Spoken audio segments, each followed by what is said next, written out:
Vamos a ir a la palabra del Señor. Apocalipsis capítulo 1, versículo 3. Hemos estado hablando de los temas escatológicos. ¿Cuántos están contentos con esos temas escatológicos? Bueno, seguimos todo el mes de marzo hablando de estos temas. Usted puede escuchar todos los temas escatológicos ahí en YouTube, en la página de YouTube.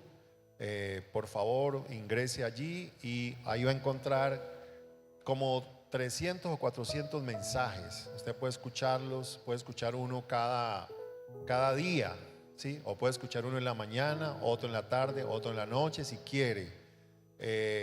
Por favor, escuche los mensajes de la iglesia, ¿sí? Por favor, no escuche otras, ¿cómo se dice?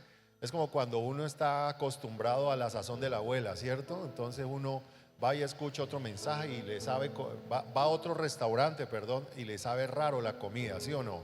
Porque ya está acostumbrado a la sazón. Entonces es muy importante que usted se alimente de la palabra de Dios, de la iglesia, de lo que nosotros estamos hablando aquí, de lo que el Espíritu Santo está hablando mejor para cada uno de nosotros. Así que por favor, le doy ese consejo, ¿sí? No coma en cualquier restaurante, ni coma aquí, allá, porque se puede indigestar, ¿cierto? Usted debe seleccionar un buen sitio para comer de la palabra del Señor.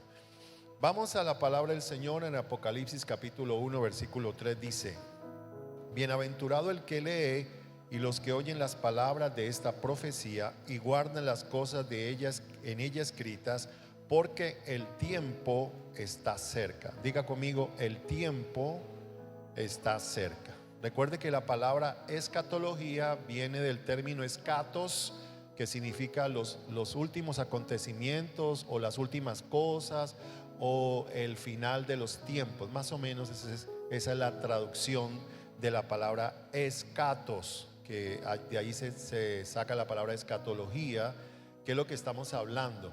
Y hoy vamos a hablar del libro de Apocalipsis. Quiero que usted se disponga, porque es muy importante que entendamos los últimos acontecimientos. No sé hasta dónde nos va a alcanzar el mes de marzo. De pronto nos tomamos una semanita más del mes de abril, porque hay que hablar de ciertas cosas. Entonces aquí nos está diciendo la palabra de Dios que es bienaventurado el que lee y los que oyen las palabras de esta profecía, ¿sí?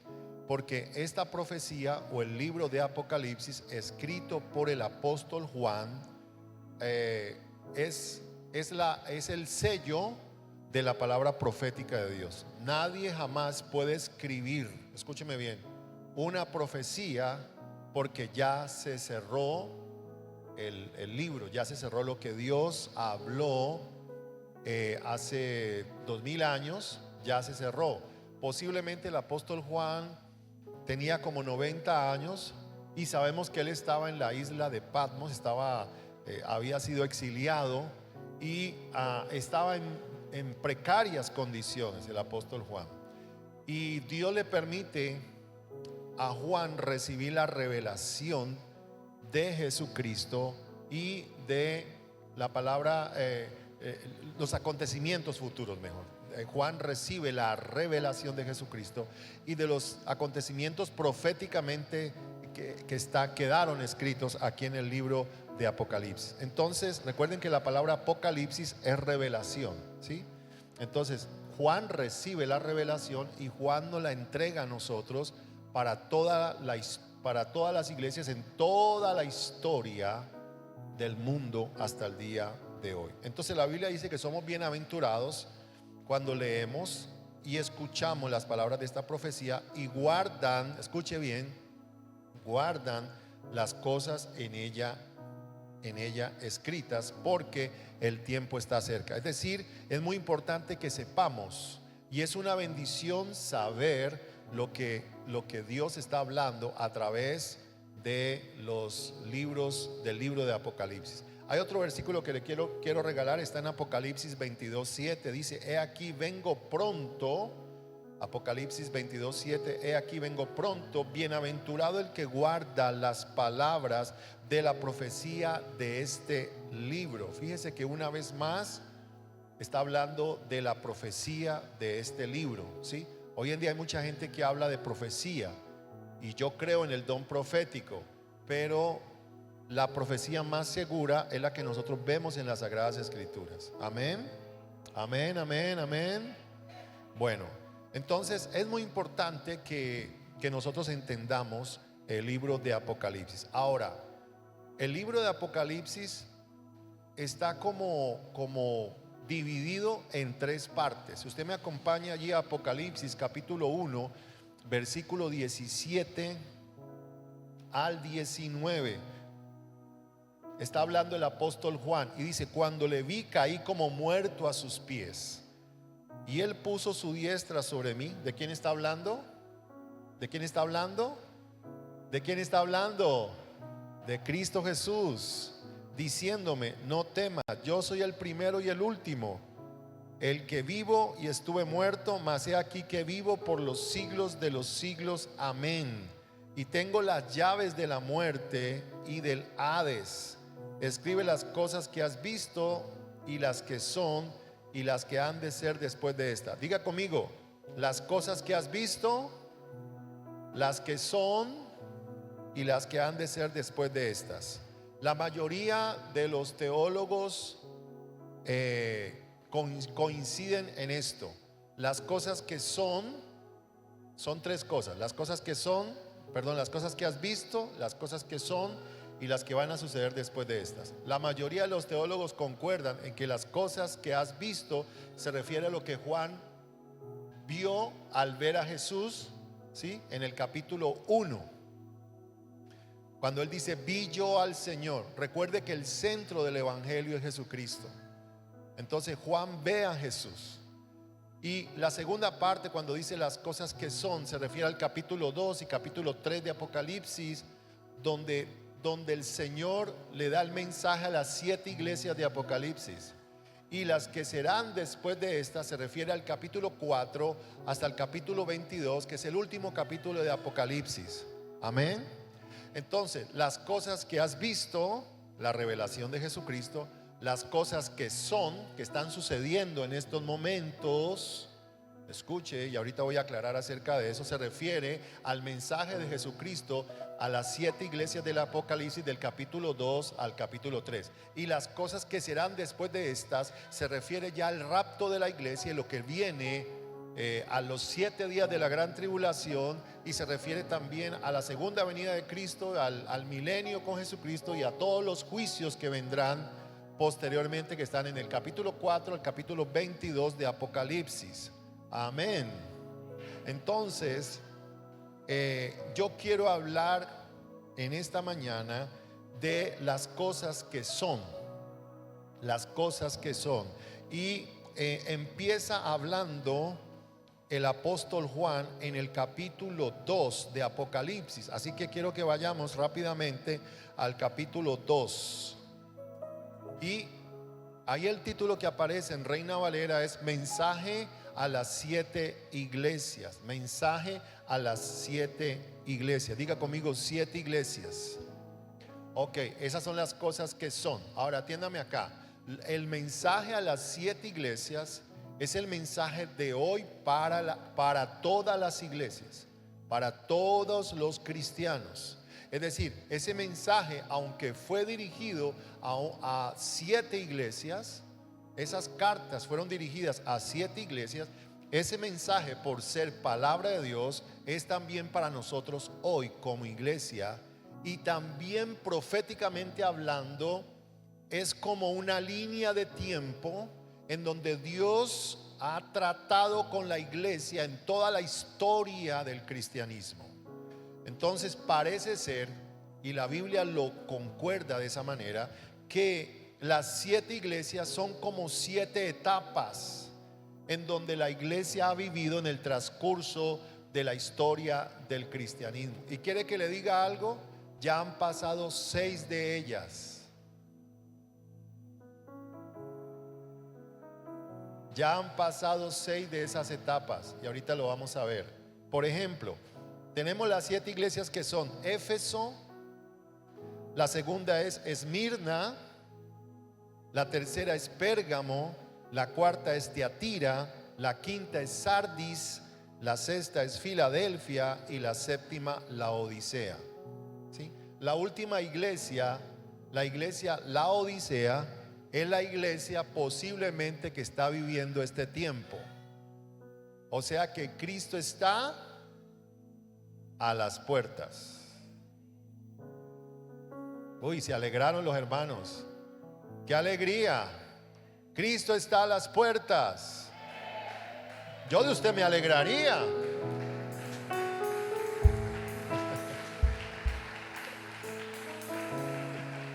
Porque hay gente que dice: ay no, que Cristo no venga todavía. ¿Por qué será? Bueno, ¿y si Cristo viene hoy? ¿Nos vamos? Bueno, ya me estaba asustando. ¿Estamos listos? Bueno, y si no está listo, pues hermano, calientes en el fuego del Espíritu Santo, hermano. Uy, gloria a Dios por ese amén. ¿Quién dijo ese amén por allá? Dios lo bendiga a ese hermano. Muy bien, muy bien. Entonces, mire, por ejemplo, la iglesia de Éfeso habla de la iglesia apostólica. Ahorita vamos a entrar en materia. La iglesia de Esmirna, nos habla de la iglesia que fue perseguida. Voy a decirle años. Otra vez, Éfeso nos habla de la iglesia apostólica del año 30, que fue cuando Cristo murió y le entregó el mandato o la dirección a los apóstoles hasta el año 100 después de Cristo. Esa fue la era apostólica, ¿sí? Donde los apóstoles predicaron. Los apóstoles de Jesucristo, no los apóstoles de hoy. Eso tiene que haber una gran diferencia. Fueron los apóstoles de Jesucristo que vieron vivo y resucitado a Jesucristo. Los apóstoles de hoy no han visto vivo y resucitado a Jesucristo. Amén. Número 2, la iglesia de Esmirna va del año 100 al 313 después de Cristo, que es la iglesia perseguida. La iglesia de Pérgamo es la iglesia del Estado. La iglesia del Estado va del año 313 al año 590 después de Cristo. La iglesia Tiatira es la iglesia papal. Va del año 590 al 1517 después de Cristo. La iglesia Sardis es la iglesia reformada. Va del 1517 al 1790 después de Cristo. La iglesia Filadelfia, que es la iglesia misionera, va del año 1730 a 1900 después de Cristo. Y la última, la Odisea, que es la iglesia apóstata, va del año 1900 hasta la fecha. O sea que nosotros estamos viviendo, aunque hay gente muy fiel al evangelio en el mundo entero, estamos viviendo también un tiempo de apostasía. ¿Sí? Usted notará que la gente casi no le gusta recibir este tipo de mensajes. La gente quiere que le hablen de prosperidad, que va a alcanzar los millones, de que Dios le va a dar un carro, de que el Señor le va a dar un esposo, ¿cierto? Pero al cristiano que está metido con Dios, él ya no quiere que le hablen de esas cositas, sino que le den palabra. ¿A cuánto les gusta una buena bandeja paisa? ¿A nadie? Yo por ahí veo hermanos en el Facebook que comen sancocho y les gusta comer chicharrón y todo eso, y suben las fotos. Tan bueno que es comerse una bandeja paisa, ¿sí o no? Con el hueso de yo no sé dónde, del marrano, yo no sé. Y qué rico, ¿verdad? Entonces el cristiano que quiere, que ama al Señor, come bandeja paisa espiritual. Aleluya. ¿A cuánto les gusta la bandeja paisa espiritual? ¿O quiere que yo le salga ahí con unas galletitas con un té de valeriana? Aló. Ay, ay, ay. Gracias, Señor. Hay gente que quiere venir a la iglesia y que le salgan con una valeriana. Ahí se lo dejo para que lo analice. ¿Usted le gusta la bandeja paisa o le traigo una valeriana? Sonría, Dios le ama. Sonría. Así decía Gigi Ávila. Sonría, Dios le ama. Muy bien. Apocalipsis 2 y entro en materia. Solamente voy a leer el versículo 1. Escribe al ángel de la iglesia en Éfeso, el que tiene las 7 estrellas en su diestra, el que anda en medio de los 7 candeleros de oro, dice esto. Empieza los 7 mensajes, perdón, las 7 cartas a las 7 iglesias del Apocalipsis. La primera es la iglesia de Éfeso.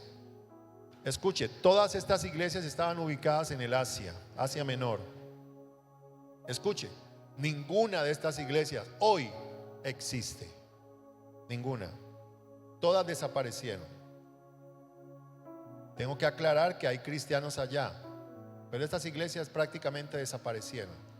Ahora, Éfeso era una ciudad importante, muy comercial, y habían creyentes en la iglesia de Éfeso. Éfeso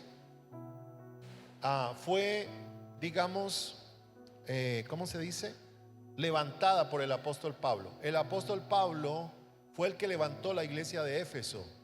Y después de que el apóstol Pablo estuvo allí como 3 años en la iglesia de Éfeso, dejó a un pastor joven que se llamaba Timoteo, que era un hijo espiritual. Entonces, esta iglesia entra en el digamos, en el ciclo de las 7 iglesias de Apocalipsis, y vamos a entrar en materia. Versículo 1 dice: escribe al ángel de la iglesia en Éfeso.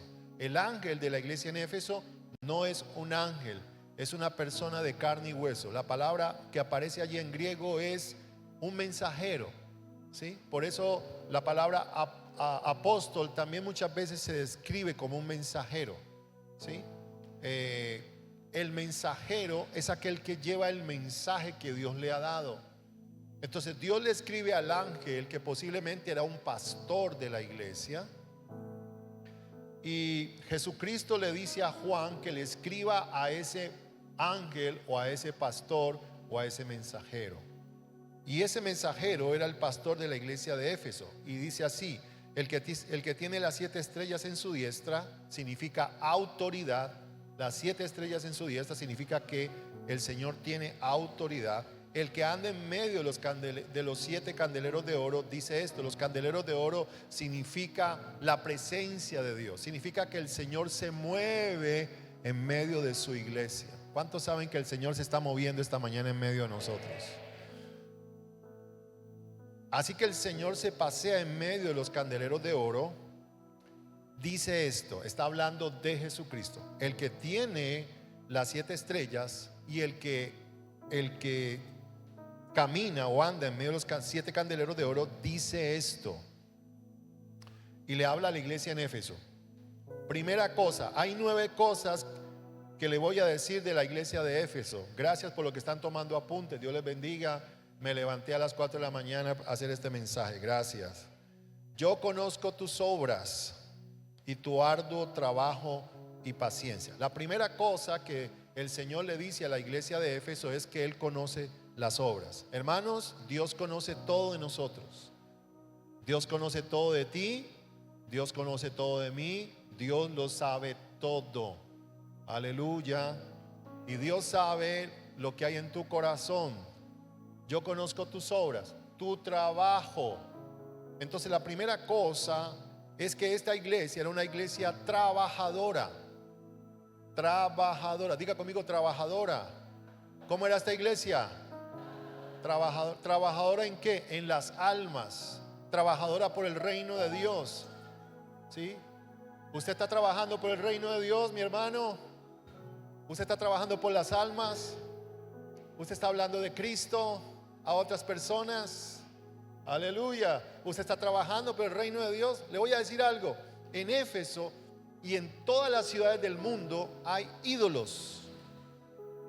Y en este lugar en particular, en esta ciudad en particular, había una reina que se llamaba Artemisa, que es la diosa de la fertilidad. ¿Sí? Atiéndame acá. Y esta Artemisa se conoce también como Diana de los Efesios para los romanos.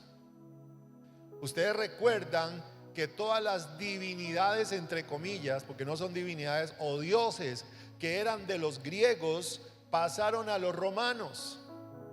Y de los romanos pasaron ¿a dónde? Al catolicismo. Entonces todas estas deidades, los dioses que tenían los griegos y los romanos, pasaron hoy o en tiempos antiguos al catolicismo. Por eso es que en el catolicismo existen tantos santos, porque detrás de cada santo hay un dios, un diosito griego o romano, que no tiene nada que ver con Dios. Entonces, atiéndame acá. La iglesia trabajaba arduamente por el evangelio y por la extensión del reino de Dios en la época apostólica. Y ellos estaban trabajando en contra, aunque la Biblia no lo dice, la Biblia da a entender eso, que la iglesia se esforzaba y trabajaba en contra de esas influencias espirituales. Por ejemplo, en Cali hay influencias espirituales. ¿Cuáles son? No necesitamos ser eruditos para decirlo: el trago, la rumba y la fornicación, la inmoralidad. Son tres cosas que se mueven fuertemente en esta ciudad de Cali. Y tú y yo tenemos que trabajar por el reino de Dios, porque cuando trabajamos por el reino de Dios vamos en contra de esas cosas. Por ejemplo, al pararme yo aquí, yo estoy yendo en contra de esas cosas. Por eso es que el enemigo ataca a los pastores. Por eso el enemigo usa personas, usa situaciones para que el pastor no tenga la fuerza de dirigir la iglesia, para que la iglesia trabaje arduamente en contra de las cosas del enemigo. Pero aquí estamos como iglesia y seguiremos trabajando como iglesia, y llevamos 22 años como iglesia y no vamos a parar. Aleluya.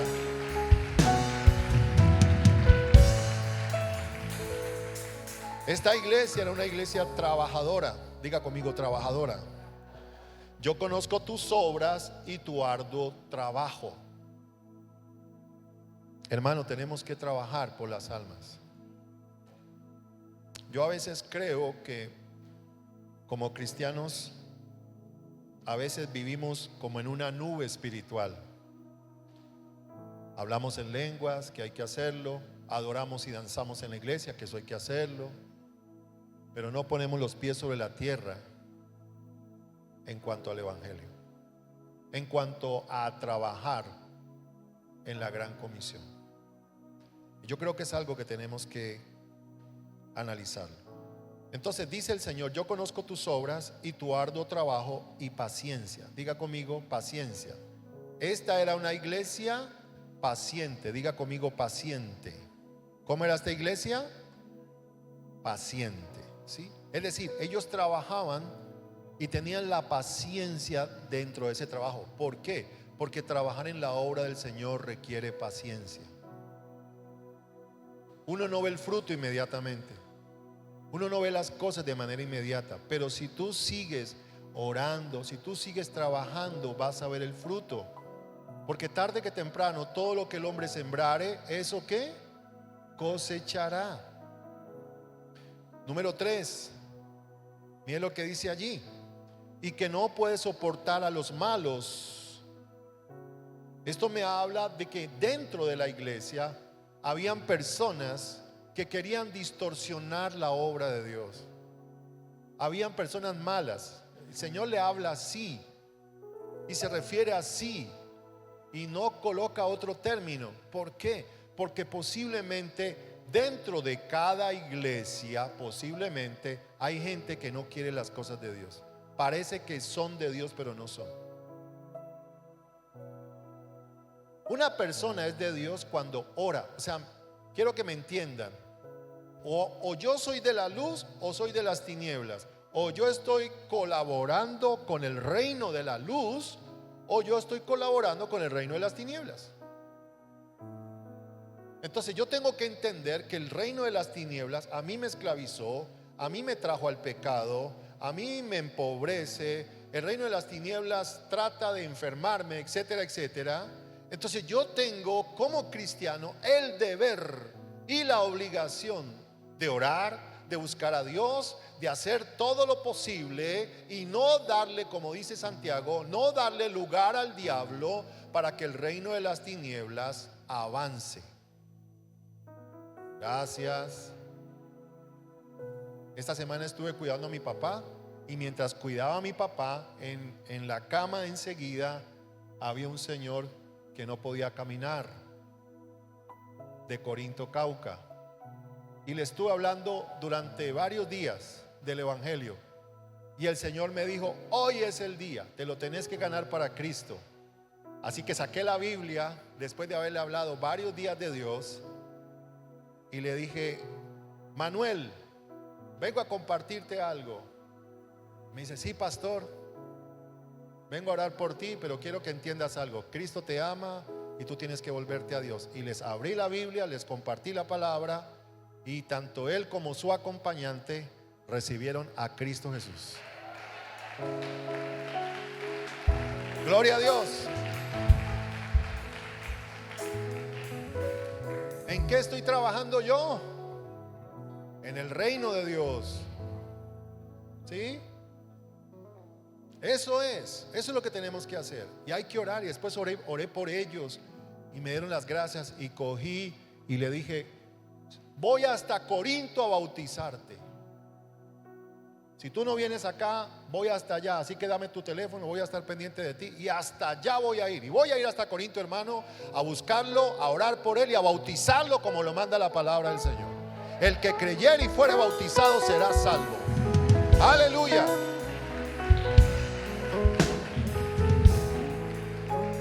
Hermano, ¿qué estamos haciendo por el reino de Dios?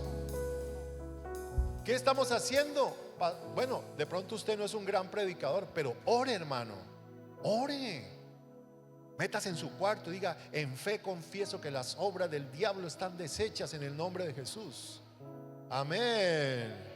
Claro, así es que tenemos que hacer.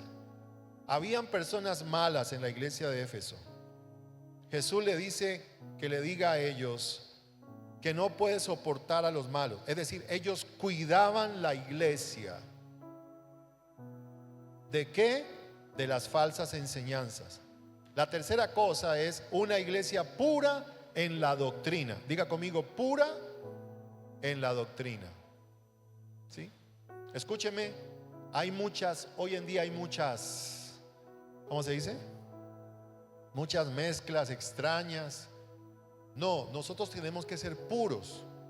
Ahora, tengo que aclarar, cada iglesia tiene posiciones doctrinales, pero hay cosas que no se pueden negociar, hermanos. Por ejemplo, los bautistas tradicionales, ellos no creen en el hablar en lenguas. Para ellos el hablar en lenguas fue en Hechos 2, no más. Pero dígale a un pentecostal eso. ¿Qué le va a decir el pentecostal? Hermano, hermano, reprenda al diablo, hermano. Así le dicen a uno, ¿no? Reprenda al diablo, hermano. Pablo habla de las lenguas y la iglesia recibió el bautismo del Espíritu Santo y hablaban en lenguas. Eso es verdad. Entonces nosotros somos como medio pentecostales. Gloria al Señor. Amén.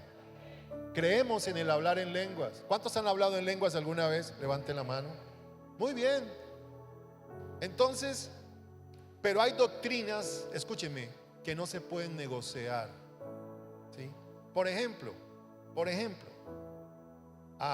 traiga un dinero para que su abuelita sea sanada. Eso lo llaman pactos. Eso no es doctrina sana. Eso no está en la Biblia. Uno no puede comprar a Dios. Uno no puede comprar la sanidad de la abuelita. Uno lo que tiene que hacer es traer una ofrenda de agradecimiento. Señor, te traigo una ofrenda de agradecimiento para ti, Señor. Pero yo no le puedo decir a Dios: Señor, aquí están mis 3 millones, sana a mi abuelita. Eso no es así. ¿Quién puede manejar a Dios? Pero hoy en día se predica de eso y hay gente feliz haciéndolo. Eso no es la doctrina pura. Los apóstoles no lo hicieron. Muéstreme un versículo donde la iglesia hacía eso. No existe. Pablo dice: el que siembra abundantemente, abundantemente cosechará. Cada uno dé como propuso en su corazón. Por ejemplo, hay otras corrientes que están por allí funcionando hoy en día. Y lo más tremendo es que la gente, eso le llama la atención. Esta iglesia era una iglesia pura en la doctrina.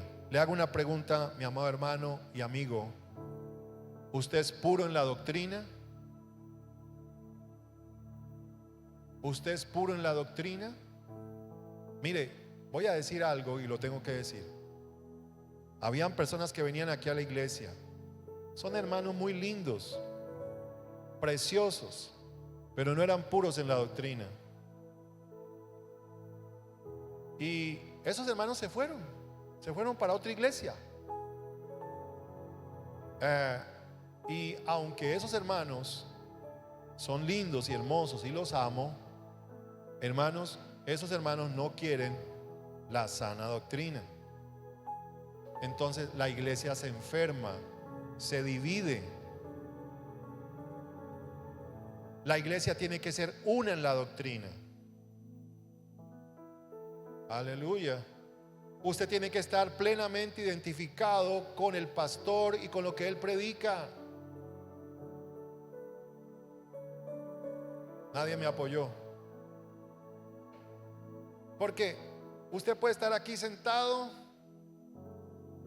y de pronto está escuchando a otro pastor por allá con cosas extrañas. Y por eso es que no avanzamos espiritualmente. Porque si no tenemos la sana doctrina, ¿cómo avanzamos si estamos enfermos doctrinalmente?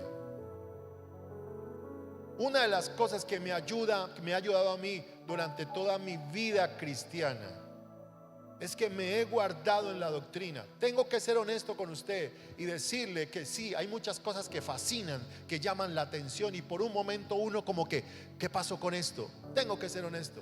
Pero gracias a Dios que Dios no me ha permitido dejarme llevar por esas cosas y mantenernos firmes en la doctrina y en la fe en Jesucristo.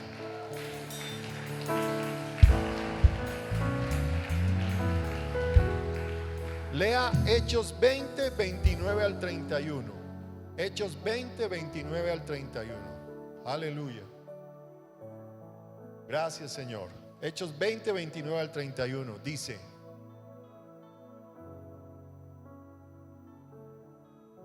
gracias, Señor. Hechos 20, 29 al 31.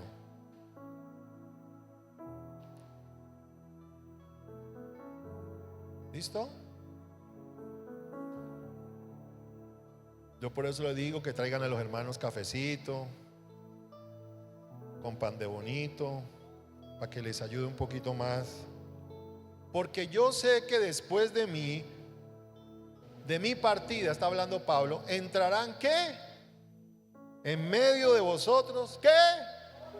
Lobo rapaz. ¿Qué es un lobo rapaz? Aquel que se come y se lleva a la oveja. Usted no se deje llevar por un lobo rapaz, mi hermano. ¿Cuál es la diferencia entre un lobo y un pastor? El pastor te cuida, te defiende, te da dirección. El lobo te engaña y te come. Por eso, si usted es oveja, usted tiene que estar al cuidado de un pastor. Aleluya. ¿Por qué? Porque es a través de ese ministerio que tú vas a ser cuidado, protegido. Un pastor verdadero, tengo que aclarar, ¿no? Un pastor que ha sido colocado por Dios, que le duelen las almas. Entonces dice Pablo: entrarán lobos rapaces que no perdonarán al rebaño, y de vosotros mismos se levantarán hombres que hablen cosas perversas para arrastrar tras sí a los discípulos. Por tanto, velad, acordándoos que por 3 años de noche y de día no he cesado de amonestaros con lágrimas a cada uno. Fíjese la gran diferencia. Pablo lloraba por la iglesia. Un verdadero pastor, un verdadero hombre de Dios, le duele su iglesia. Pero un lobo rapaz sale corriendo. Un asalariado huye y deja tiradas las ovejas. Usted no se imagina la cantidad de cosas que pasé esta semana. Esta semana pasé cosas tremendas en mi vida. Y a la verdad, pararme aquí a predicar hoy no fue fácil, pero aquí estoy. Aquí estoy. Aquí estoy por amor al Señor y por amor a ustedes. Aquí está el pastor Eddie.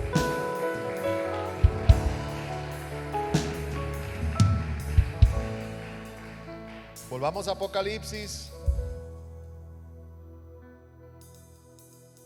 Y has probado, versículo 2, y has probado a los que se dicen ser apóstoles y no lo son.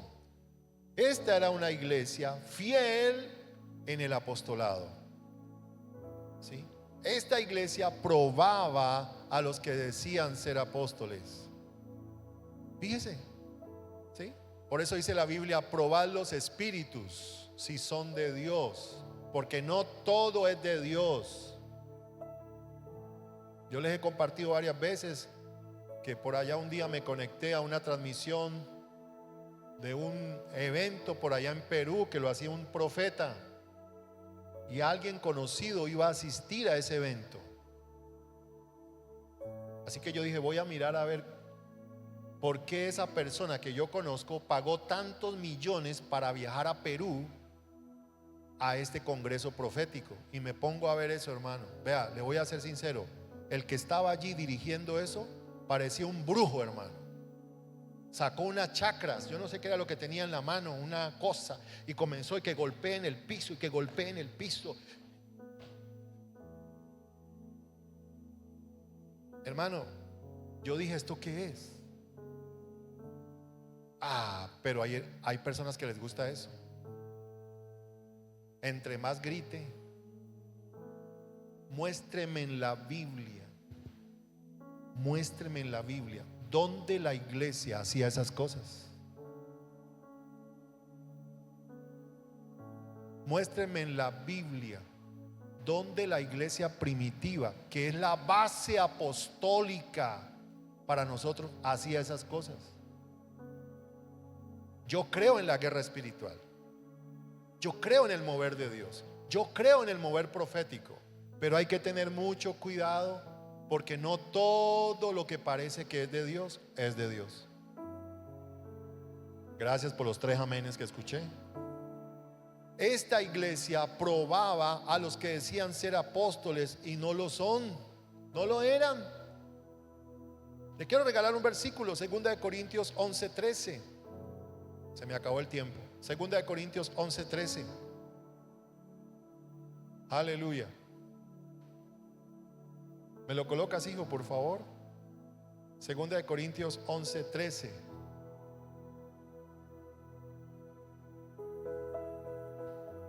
Segunda de Corintios 11:13. Bueno, yo creo que hay que traerles una bandeja paisa, hermanos. Porque estos son falsos apóstoles, obreros fraudulentos que se disfrazan como apóstoles de Cristo. Le hago una pregunta: ¿por qué todos los ministros de hoy ya no son pastores, ya son apóstoles? Todos. Un hermano tiene 20 sillas, 20 personas en una sala, apóstol. ¿No es más bien una moda? O sea, el llamado ministerial perdió el peso. Yo recuerdo hace 30 años llamarse pastor era un respeto. Hoy en día hasta la gente se enoja si uno no lo nombra. Como si eso fuera, usted es pastor, usted es pastor, usted ta. ¿Qué tal que aquí todos fuéramos pastores? Entonces, ¿dónde están los discípulos? ¿Y dónde están las ovejas? Ahora, yo sé que hay ministerios que hay que nombrar, pero hoy en día todos son apóstoles y me están oyendo por internet. ¿Por qué todos los pastores que yo conozco hoy en día, que eran pastores hace 10, 15, 20 años, ahora son apóstoles? Nomás quiero dejarlo allí. Quiero colocar eso allí, porque la iglesia defendía el ministerio apostólico. Ahora déjenme avanzar porque se me fue el tiempo. Apocalipsis 2, versículo 2 dice: y has probado los que se dicen ser apóstoles y no lo son, y los has hallado mentirosos. Versículo 3: y has sufrido. Esta era una iglesia sufrida. ¿Cómo era esta iglesia? Sufrida. ¿Quiere que le diga algo? El ministerio es algo sufrido. El ministerio es algo hermosísimo, pero esto es muy, muy tremendo. Le coloco un ejemplo. Dígale a su familia que es inconversa que usted es pastor, y van a decir: vea, mire cómo habla, vea, mire, vea. ¿Sí ve? No nos quiere contestar al teléfono. Es pastor, es pastora. Pero que la familia se dé cuenta que esa persona es un bazuquero, es un marihuanero, es un borracho, un adúltero, no le dicen nada. Ve, ¿y qué pasó con tu tío? No, pues anda con 3 mujeres por ahí. La está pasando hasta chévere el viejo. Pero diga que usted es cristiano. ¿Sí o no? Diga que usted es pastor. Mire, vea. Mírelo, vea. Míralo, míralo, míralo, míralo, Hermanos, el ministerio es sufrido. Y esta iglesia sufría.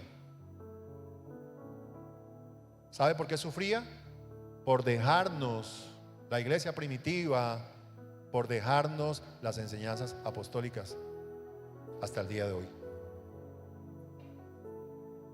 Sigamos. Y has tenido paciencia. Esta era una iglesia paciente. Diga conmigo: paciente. Esa es la 6ª cosa que he dicho. Una iglesia perseverante. Y has trabajado arduamente por amor de mi nombre y no has desmayado. Es decir, esta iglesia, escuche, había trabajado arduamente por amor del nombre ¿de quién? Del Señor. Levante la mano los que trabajan por amor del Señor. Muy bien. Entonces viene la otra parte. Versículo 4: pero tengo contra ti que has dejado tu primer amor. Esta iglesia era una iglesia que trabajaba por amor del Señor, atiéndame acá, pero estaba lejos del amor al Señor. O sea, es muy diferente hacer algo para el Señor, ¿sí?, que nosotros amar al Señor. Atiéndame acá. Por ejemplo, yo puedo ser salvo y hacer algo porque soy salvo para el Señor, pero no estoy cerca del Señor. ¿Sí me entienden? Yo puedo predicar, pararme aquí y estar lejos del Señor. Yo puedo cantar en la alabanza y estar lejos del Señor. Yo puedo traer los diezmos porque Dios me salvó y estar lejos del Señor. Lo que Dios no quiere es que la iglesia se aleje del Señor. Ay, ay, ay. Hagámonos una pregunta: ¿estoy cerca del Señor? ¿Se acuerda cuando usted venía a la iglesia y lloraba? Ya no llora. Ahora no estoy diciendo que hay que llorar cada 8 días. ¿Se acuerda cuando usted no se perdía ni un culto? Ya no. Ya dice: bueno, me voy para la ciclovía. De eso habla aquí. ¿Cuál fue el amor que perdió esta iglesia? El amor por el Señor. Una cosa es hacer algo para el Señor y otra cosa es amar al Señor. Amén.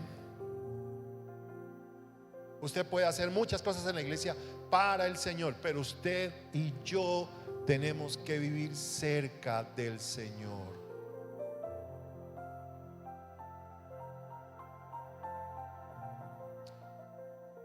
Esta iglesia trabajaba fuertemente, pero había dejado el amor por el Señor. Posiblemente lo que dice Mateo 22:37 ya no lo vivían. Amarás al Señor tu Dios con todo tu corazón y con toda tu alma y con toda tu mente y con todas tus fuerzas, y a tu prójimo como a ti mismo. ¿Por qué? Porque a veces es como en el matrimonio, ¿no? ¿Se acuerdan cuando usted era novio o novia de su pareja? El primer toque de las manos, uno se erizaba todo, me cogió la mano, ay, me miró, ¿sí? Y después de 20 años, ya le coge la mano, no me coja esa mano, lávese esa mano, ¿cierto? Yo tengo que ser honesto. Digamos, las parejas con los años, uno va cambiando, pero el amor tiene que llevarte. Claro, ya no vas a sentir de pronto la misma sensación de la primera semana, los primeros meses, pero sí va a ser un amor más profundo, ¿sí? O sea, el amor madura. Por eso los jóvenes aquí, cuando una chica los mire, recuerden que ese primer corrientazo no lo vas a sentir siempre. Y por eso es que mucha gente se engaña, porque dice, vea, yo lo miro a él y ya no siento nada, él me mira y ya no siento nada. Pues madura, tenés que madurar. Lo mismo pasa en las cosas espirituales. Con el Señor, de pronto en los primeros meses de cristianismo sentíamos algo, pero con el paso del tiempo uno empieza como a madurar, y eso te tiene que llevar a una profundidad mayor de amor por Jesús. Ya no tanto de que me erizo o no me erizo, ¿sí? Porque hay gente que dice, en la iglesia hoy no estuvo la presencia de Dios. ¿Por qué, hermano? No me ericé.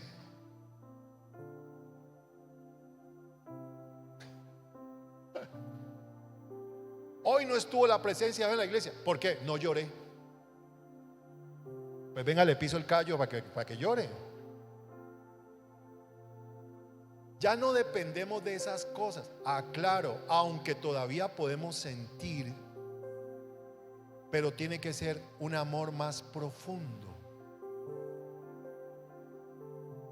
¿Por qué? Porque en la pareja, todo lo que esté levantado se cae.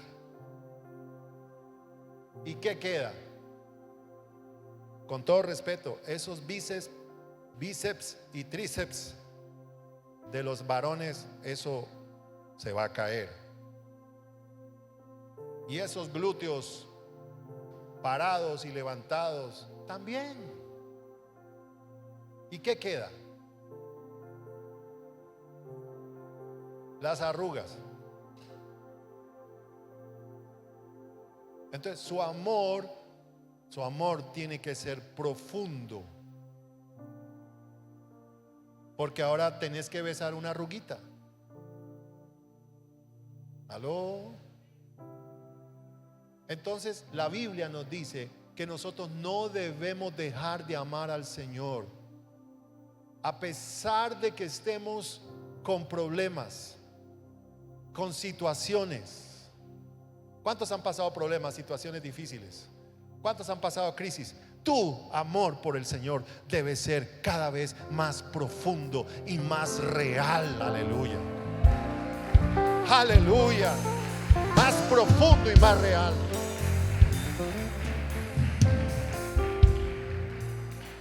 Déjeme, yo termino. Bueno, hace 10 minutos iba a terminar, ¿no? Apunte allí: una iglesia sin pasión por Dios. Una iglesia, y termino. Vamos a saltarnos al versículo 12. Al versículo, 7. El que tiene oído, oiga lo que el Espíritu dice a las iglesias. ¿A cuáles iglesias? A todas las iglesias. O sea que este mensaje es para nosotros hoy. Al que venciere, diga conmigo, hay que vencer. Dígale al hermano que está enseguida: vamos a vencer en el nombre del Señor. Aleluya. ¿Cuántos van a vencer espiritualmente? ¿Cuántos van a salir hacia adelante con Cristo Jesús? Vamos a vencer. Vamos a salir victoriosos. Aleluya. Yo vengo esta mañana de parte de Dios a decirte que la victoria es tuya en el nombre del Señor. Esa enfermedad no será para siempre. Esa situación económica no será para siempre. Ese problema en tu vida espiritual no será para siempre. El Señor te dará la victoria. Aleluya. A su nombre. Vamos a vencer. Al que venciere, le daré de comer del árbol de la vida, el cual está en medio del paraíso.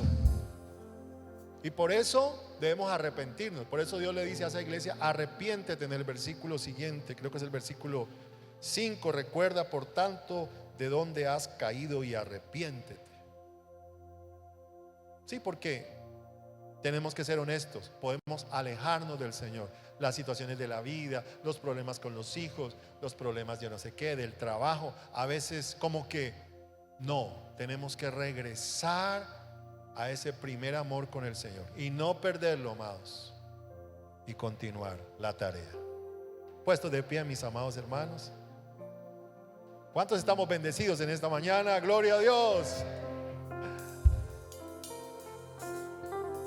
Quiero que cantemos esa canción nuevamente.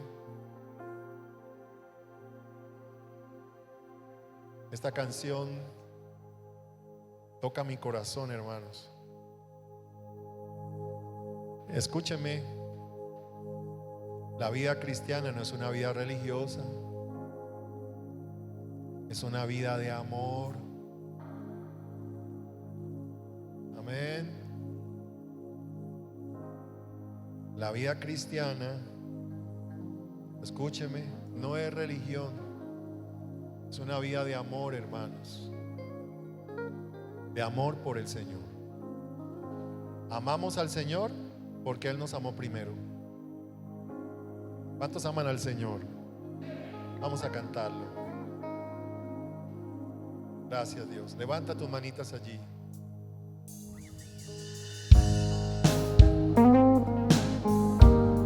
Levanta tus manos, cierra tus ojitos, ama al Señor y dile: aquí estoy, Señor.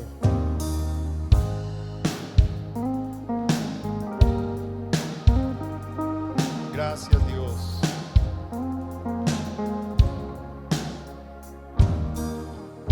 Eterna relación que se interrumpió para crear un puente entre tú y yo. El cielo enmudeció, el Padre cayó, y hoy estás atento a mi clamor.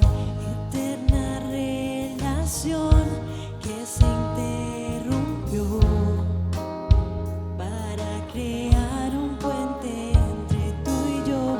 El cielo enmudeció, el Padre cayó, y hoy estás atento a mi clamor. Arriba las manos. Oh,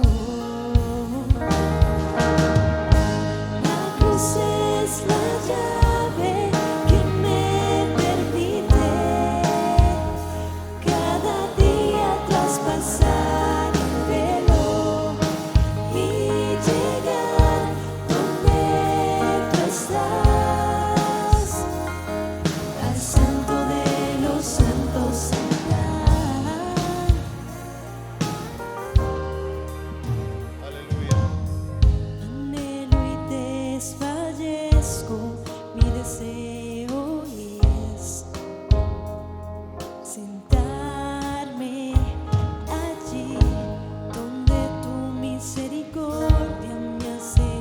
descansar, donde tú eres mi hogar. Arriba esas manos, todos juntos. La cruz es la llave que me permite cada día traspasar el velo y llegar donde tú estás, al santo de los santos entrar. La cruz es la llave que me permite cada día traspasar el velo y llegar donde tú estás, al santo de los santos entrar. Aleluya, gracias Señor, te damos. Te bendecimos, Señor. Levanta tus manos y dile gracias, Señor. Aquí está mi vida para ti. Aquí está mi ser, el ministerio que me has dado, Señor. Lo pongo ante tus pies, Dios. Gracias por todo, Señor. Gracias. Gracias, Dios. Aleluya. Aleluya. Y verte a ti, y verme en ti, y recibir tu gracia y paz. Mi corazón dichoso está por verte a ti, por verme en ti. Y verte a ti, y verme en ti, y recibir tu gracia y paz. Mi corazón dichoso está por verte a ti, por verme en ti. Y verte a ti, y Arriba esas verme en manos, ti, arriba esas manos al Señor. y recibir tu gracia y paz. Mi corazón dichoso está por verte a ti, por verme en ti, Jesús. Y verte a ti, y verme en ti, y recibir tu gracia y paz.